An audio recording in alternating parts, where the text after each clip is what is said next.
Hey, what's going on, folks? I'm back here with another tutorial, Twilight 2000 related tutorial. In this case, once more, I got more feedback on, oh yeah, doing an updated life path tutorial, which, I mean, fair enough, because the last one I did was, God, I mean, honestly, at least 2 years ago. And I've learned a lot of things, and obviously I play on Foundry, which simplifies a lot of the roles and so on and so forth. So we're just going to get into it. So the general outline of the character, just to start for what we're going to try to achieve, is um, yeah, I have a character sheet here who she is going to be, well, based on one of the NPCs from Terra Nova, um, but potentially a future character, but for now she'll serve as a test subject. So what I'm going to try to do with this character is we're going to play around with the life path to try to get a character who is a military officer with some combat experience and possibly even special forces, depending on how how far I want to go with it. So first step is let's pull up the player's manual for referencing. So what the hell's that icon? Whatever. So you start with a fresh and inexperienced young person, 18-year-old CUFD, which is already accounted for on the sheet.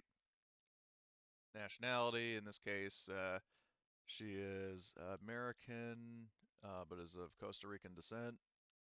So that. Okay, and increase your attributes. So, in this case with Foundry, you can just roll /R 2d3. So, we got 4 attribute increases, which is, okay, I guess. Um, so in terms of what she's going to be doing, I'm thinking of, yeah, obviously having empathy A, perhaps.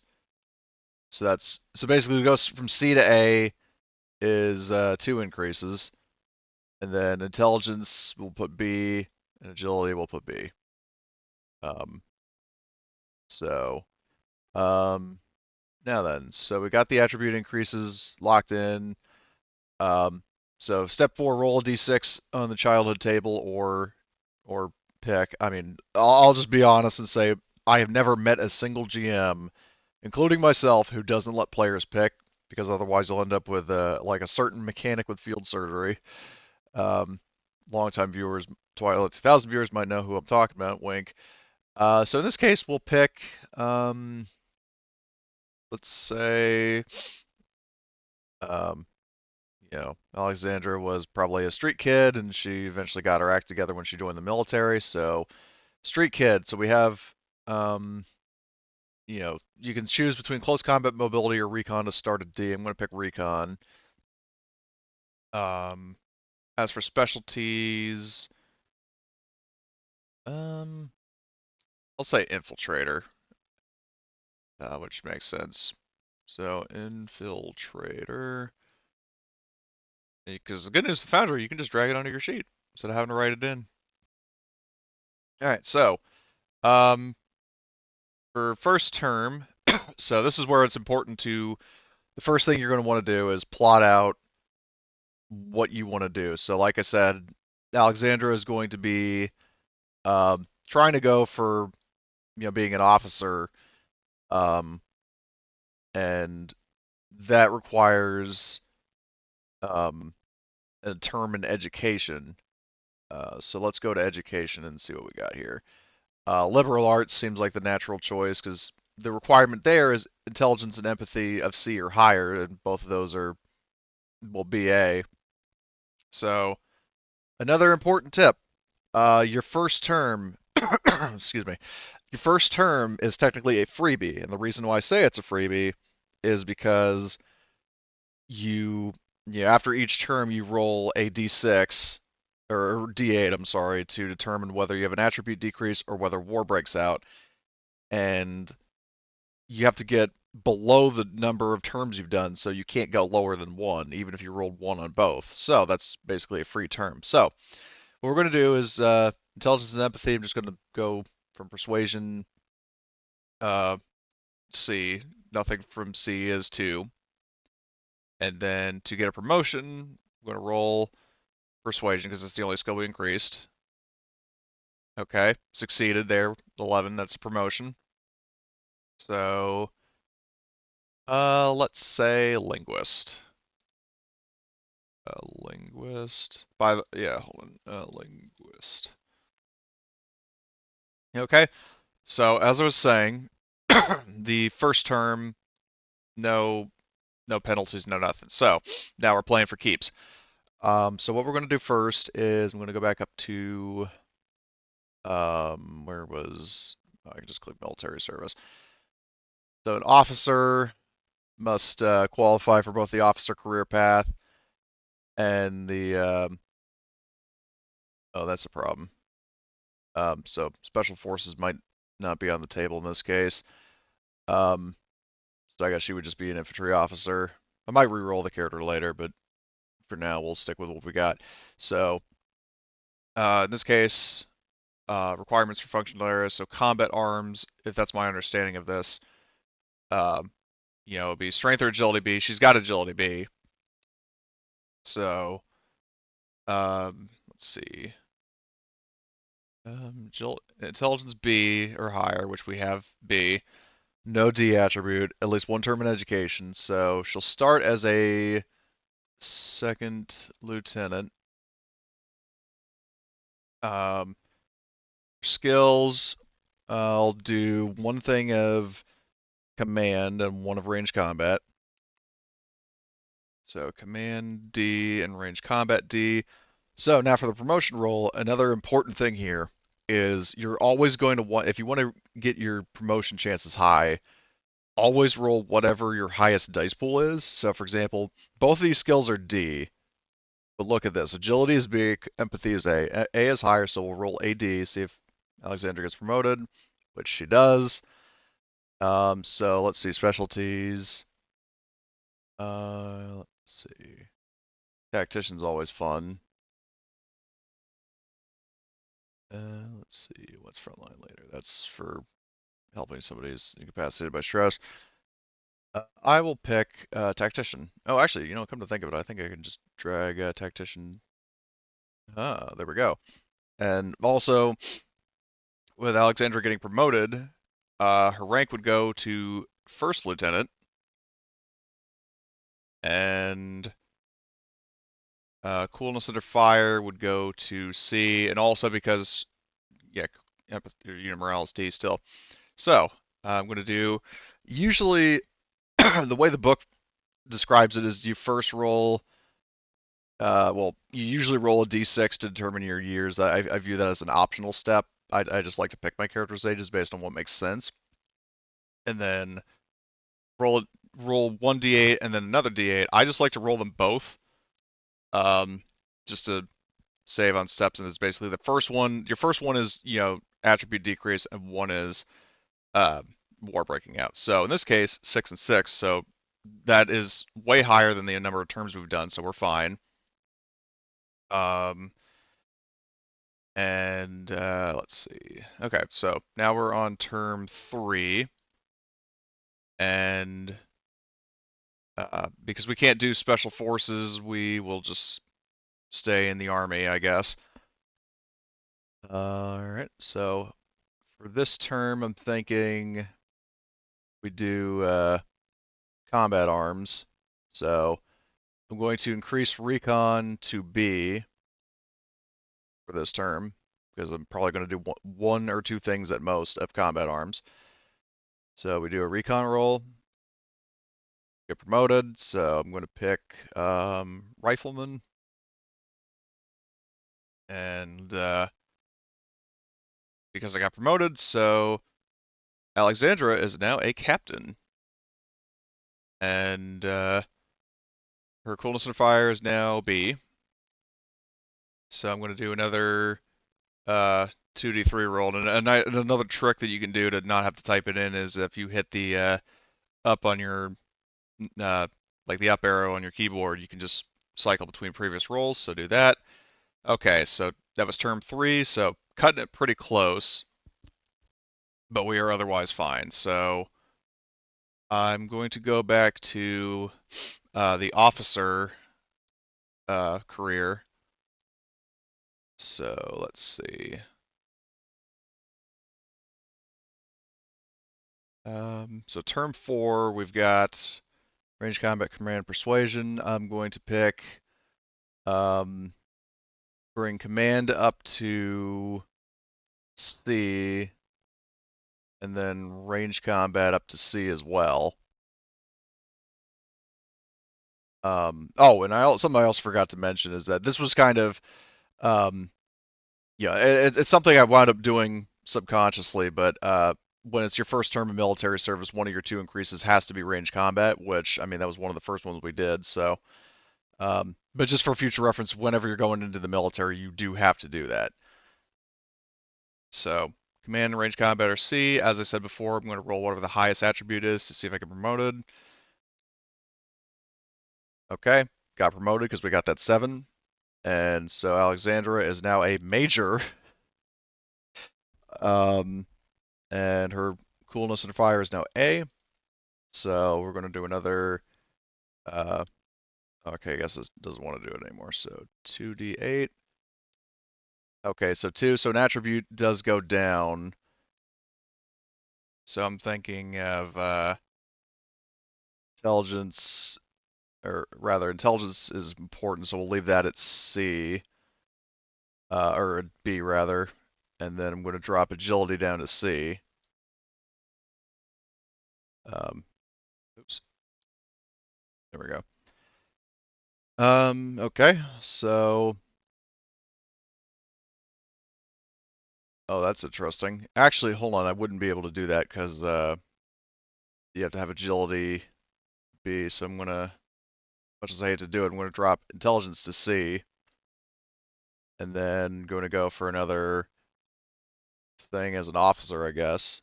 So, all right, so we are on, I believe, term 5. So, all right, so I'm gonna just increase, in this case, range combat to B, and persuasion to B. Because another little tip I will give based on the years I've spent playing this, always try to have as many B attributes as you can, because that's a good number for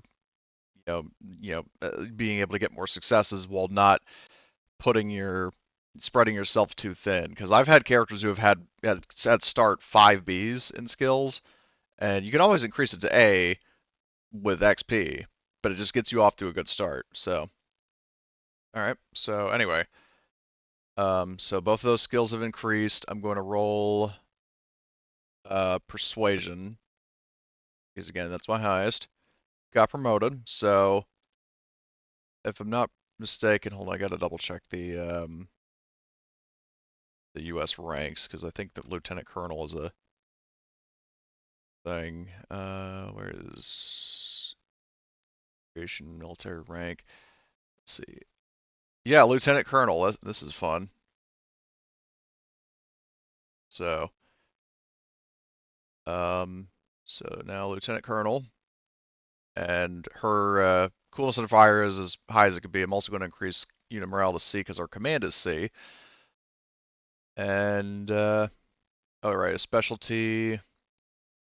Let's see what we got here. Come on, where is it? Um, Statistician, intelligence.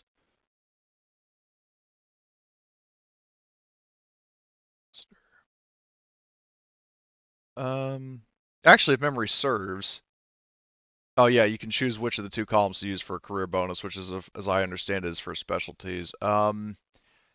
Now another thing is, again, this is one of those things where it kind of deviates a little bit. Is going back to what I said about GMs being, thank fuck, very lenient, is being able to pick specialties that make sense. Because like none of these really make sense for Lieutenant Colonel Espinoza. So what I will do is pick combat awareness. Um, and because I mean, hell, even back in Interstellar Marines, one of my players wanted to play a vehicle gunner, but this didn't have any like vehicle stuff. So, okay, so we got that up and running. So I'm going to do another 2d8, or oops, slash R 2d8. Okay, so No decrease, but unfortunately, war does break out. So we are going to go down to the at war career option. So for the final at war term, you may increase any two skills to your choice by one step each. So in this case, I'm going to pick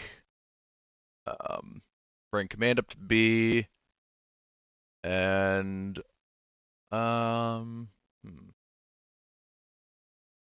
a good mobility to D.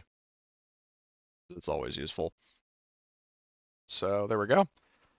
And let's see. So for you get an at war specialty, which in this case I will pick. What was NBC?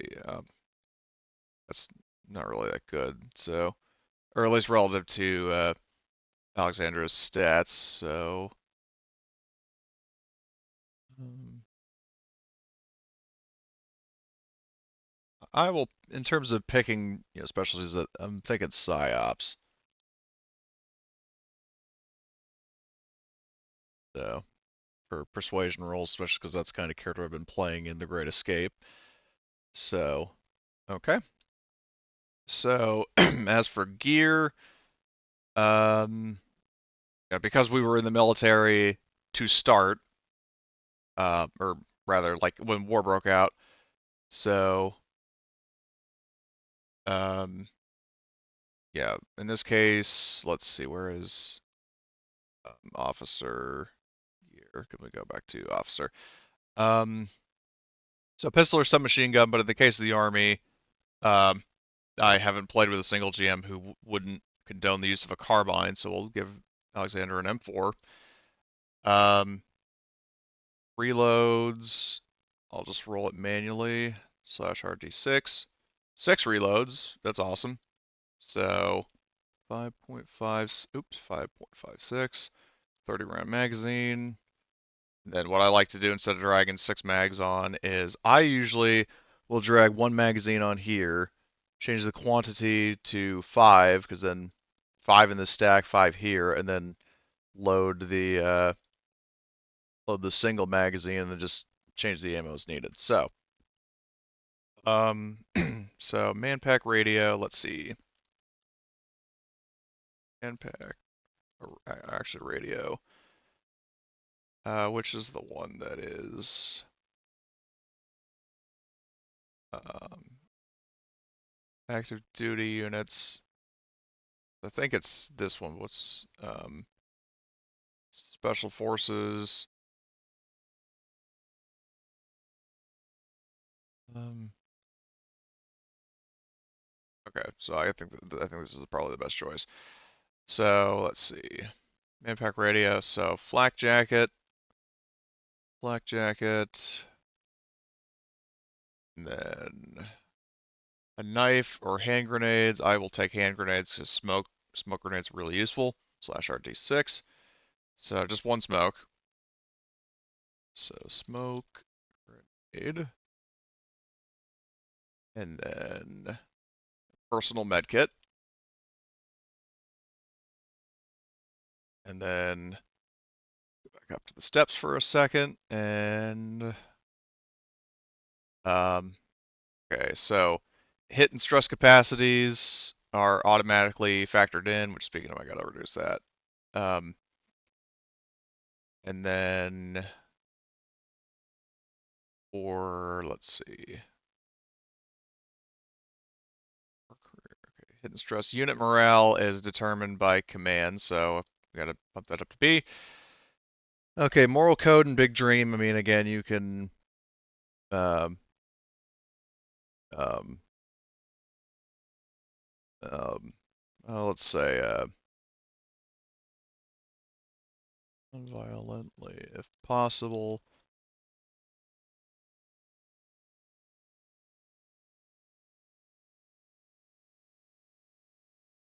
So there's that, just as an example.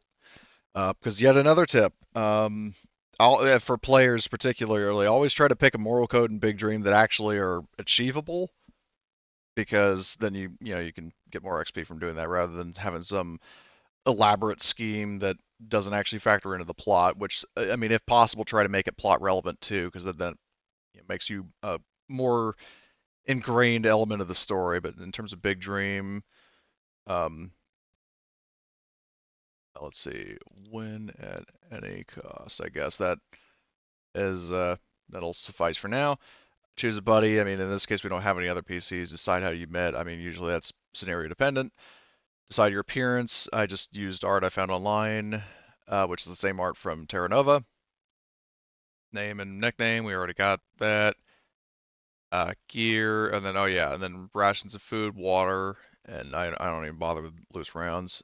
Uh, so I'm gonna just roll slash R 3d6 for food, water, and ammo. So yeah, Alexander's not rolling too hot today, as it would seem. So, um, so food, ration or field rations, change that to two. Water, there's that, and then there isn't an ad hoc thing here, so you just have to keep track of it in notes for the um, 5 loose rounds. And then group gear is something that your group figures out together, and then D6 for starting rads, 3, which I mean, once again, veteran player, I've never seen rads come up, so um, overall that should do it. And then oh yeah, then branch, it'll just say U.S. Army, and then age, 3, why not? I don't know if that's accurate for a lieutenant colonel, but whatever.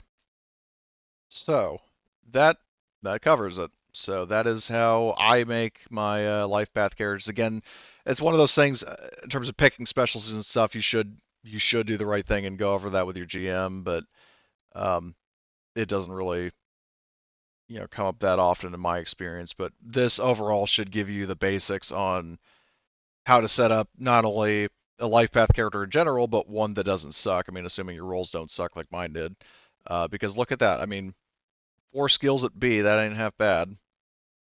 And however many specialties, which is also a very nice touch. So if yeah, that should cover it. Thank you for watching, and if there are any other Twilight 2000 or just general RPG tutorials you'd like to see, go ahead and leave a comment, and I'll make it happen.